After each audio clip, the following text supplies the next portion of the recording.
High বন্ধুরা, সমস্ত বন্ধুরা অনেক অনেক ভালো আছেন। আবার একটা নিউ ব্লগ নিয়ে চলে আসলাম তোমাদের কাছে। আজকে শ্রাবণ মাসের প্রথম শনিবার, বড় বাবার উপোস করি। বৃষ্টি তো পড়বেই শ্রাবণ মাস মানেই, তাও ছাতা নিয়ে বেরিয়ে পড়লাম। মায়ের বাড়িতে চলে আসলাম।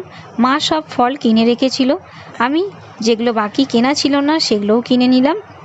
মাও উপোস করেছে, মায়ের পুজো দেওয়া হয়ে গেছে। আর বড় বাবার উপোস মানে সিরনি দিতে হয় শনিবার।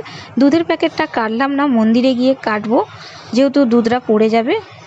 সব ফল কেটে একদম সিন্নির সব জোগাড় নিয়ে চলে আসলাম মন্দিরে।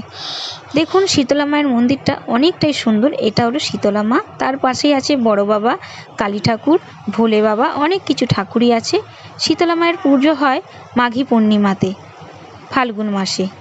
আর এই মন্দিরটাতেই ছোট্টবেলা থেকেই পুজো দিই আমরা, তাই এখানেই আসলাম।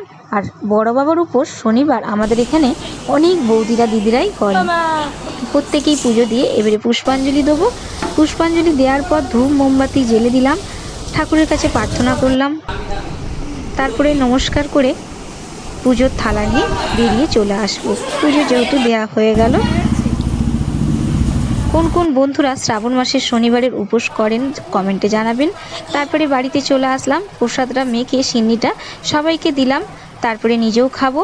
এই প্রসাদ খাওয়ার নিয়ম কিন্তু বাইরেই খেতে হয়। ভিডিওটা এখানের মতনই শেষ, বাই, পরের ব্লগে দেখা হবে।